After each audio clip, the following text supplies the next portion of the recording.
Joshua 16. Then the lot for the sons of Joseph went out from the Jordan at Jericho to the waters of Jericho on the east into the wilderness, going up from Jericho through the hill country to Bethel. And it went out from Bethel to Luz, and passed on to the border of the Archites at Ataroth. Then it went down westward to the territory of the Japhletites, and as far as the territory of lower Beth Horon, even to Gezer, and it ended at the sea. So the sons of Joseph, Manasseh and Ephraim, received their inheritance. Now this was the territory of the sons of Ephraim according to their families. The border of their inheritance eastward was Ataroth Adar, as far as upper Beth Horon. Then the border went westward at Michmethath on the north, and the border turned about eastward to Tanath Shiloh, and passed on beyond it to the east of Janoah. And it went down from Janoah to Ataroth, and to Nerah, and reached Jericho, and came out at the Jordan. From Tappuah the border continued westward to the brook of Kanah, and it ended at the sea. This is the inheritance of the tribe of the sons of Ephraim according to their families, together with the cities which were set apart for the sons of Ephraim in the midst of the inheritance of the sons of Manasseh, all the cities with their villages. But they did not dispossess the Canaanites who lived in Gezer. So the Canaanites live in the midst of Ephraim to this day, and they became forced laborers. Joshua 17. And this was the lot for the tribe of Manasseh, for he was the firstborn of Joseph. To Machir, the firstborn of Manasseh, the father of Gilead, were allotted Gilead and Bashan, because he was a man of war. So the lot was made for the rest of the sons of Manasseh according to their families, for the sons of Abiezer, and for the sons of Helek, and for the sons of Azriel, and for the sons of Shechem, and for the sons of Hepher, and for the sons of Shemida. These were the sons of Manasseh, the son of Joseph, the males according to their families. However, Zelophehad, the son of Hepher, the son of Gilead, the son of Machir, the son of Manasseh, had no sons, only daughters. And these are the names of his daughters: Mahlah and Noah, Hoglah, Milcah, and Tirzah. And they came near before Eleazar the priest, and before Joshua the son of Nun, and before the leaders, saying, Yahweh commanded Moses to give us an inheritance among our brothers. So according to the word of Yahweh he gave them an inheritance among their father's brothers. Thus there fell 10 portions to Manasseh, besides the land of Gilead and Bashan, which is beyond the Jordan, because the daughters of Manasseh received an inheritance among his sons, and the land of Gilead belonged to the rest of the sons of Manasseh. And the border of Manasseh ran from Asher to Michmethath, which was east of Shechem. Then the border went southward to the inhabitants of En Tappuah. The land of Tappuah belonged to Manasseh, but Tappuah on the border of Manasseh belonged to the sons of Ephraim. And the border went down to the brook of Kanah, southward of the brook. These cities belonged to Ephraim among the cities of Manasseh.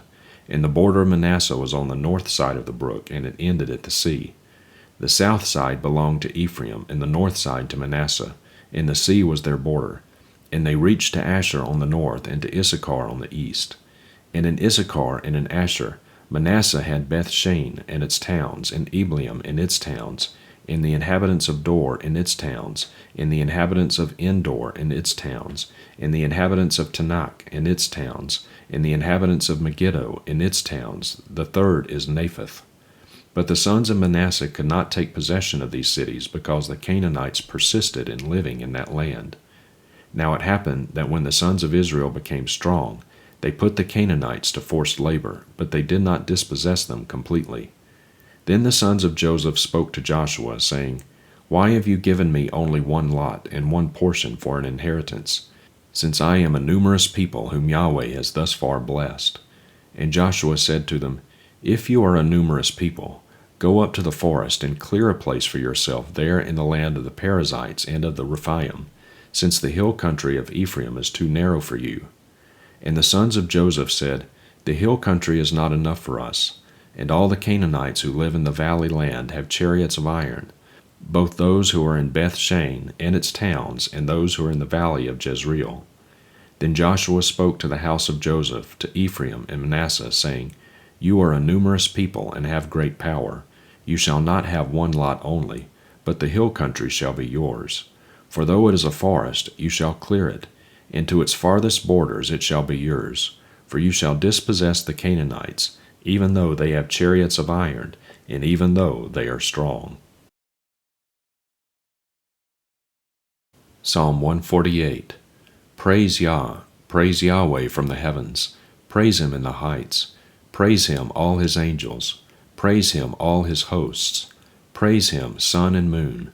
Praise Him, all stars of light. Praise Him, heavens of heavens, and the waters that are above the heavens. Let them praise the name of Yahweh. For He commanded, and they were created. He caused them to stand forever and ever. He gave a statute, and it will never pass away.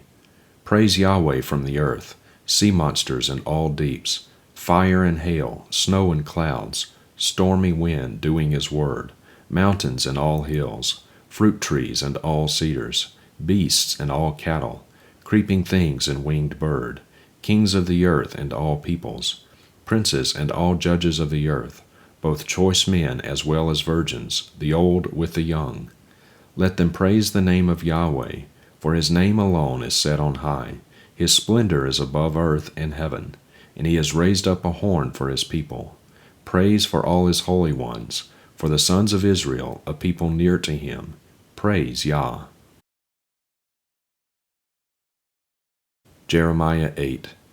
At that time, declares Yahweh, they will bring out the bones of the kings of Judah and the bones of its princes, and the bones of the priests and the bones of the prophets, and the bones of the inhabitants of Jerusalem from their graves.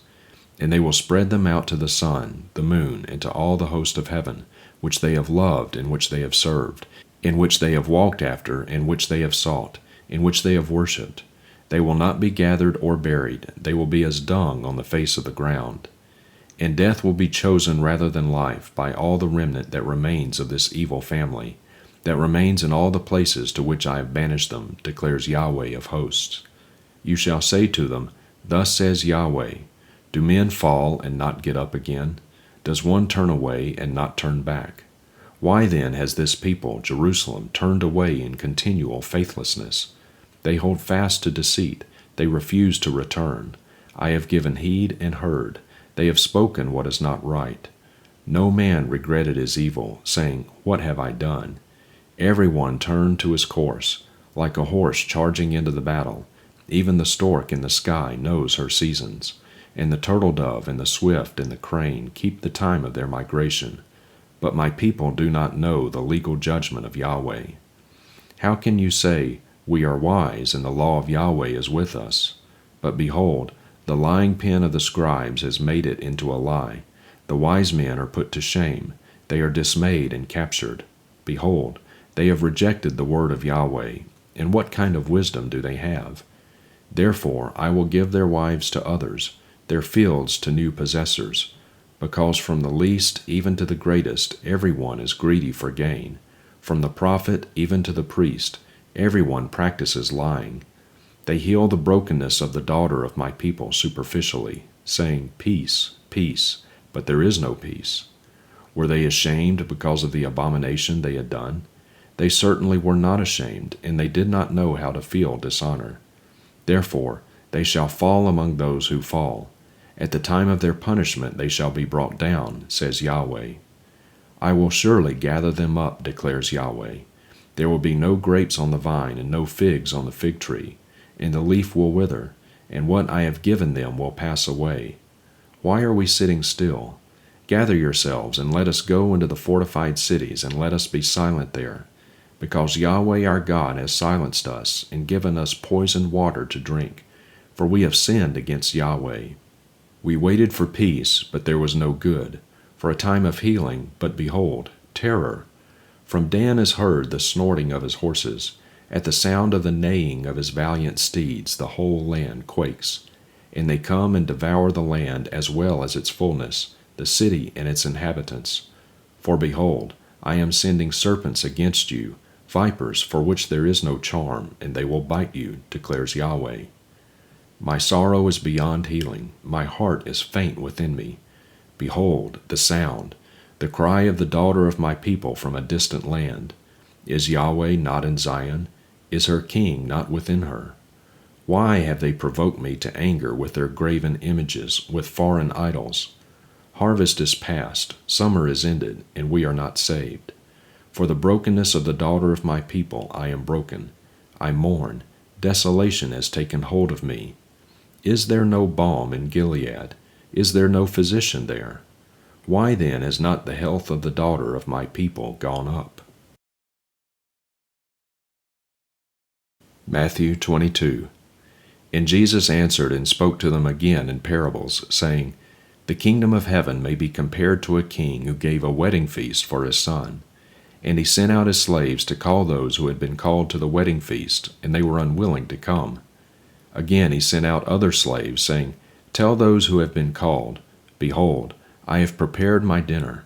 My oxen and my fattened livestock are all butchered, and everything is ready. Come to the wedding feast." But they paid no attention and went their way, one to his own farm, another to his business. And the rest seized his slaves and mistreated them and killed them. But the king was enraged, and he sent his armies and destroyed those murderers and set their city on fire. Then he said to his slaves, "The wedding is ready, but those who are called were not worthy. Go therefore to the main highways, and as many as you find there, call to the wedding feast." And those slaves went out into the streets and gathered together all they found, both evil and good, and the wedding hall was filled with dinner guests. But when the king came in to look over the dinner guests, he saw a man there who was not dressed in wedding clothes.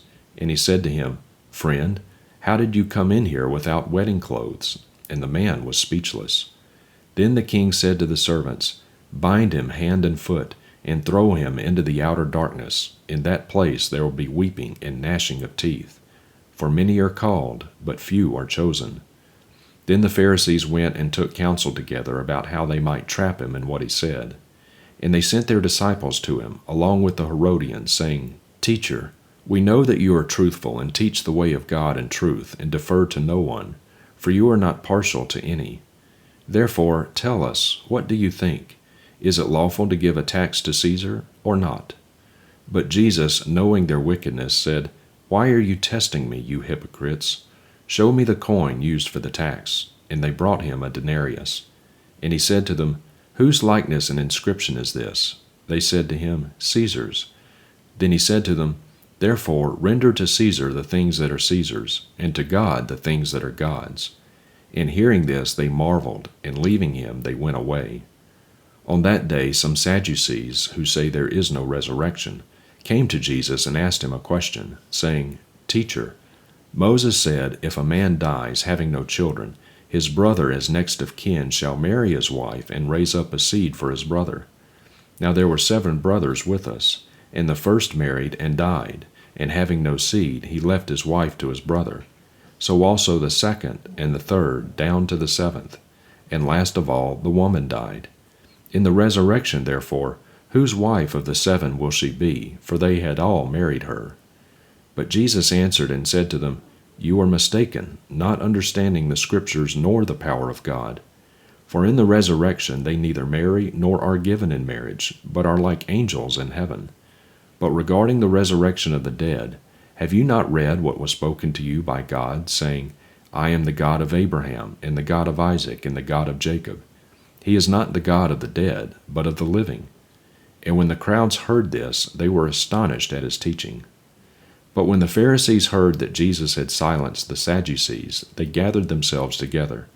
And one of them, a scholar of the law, asked him a question, testing him, "Teacher, which is the great commandment in the law?"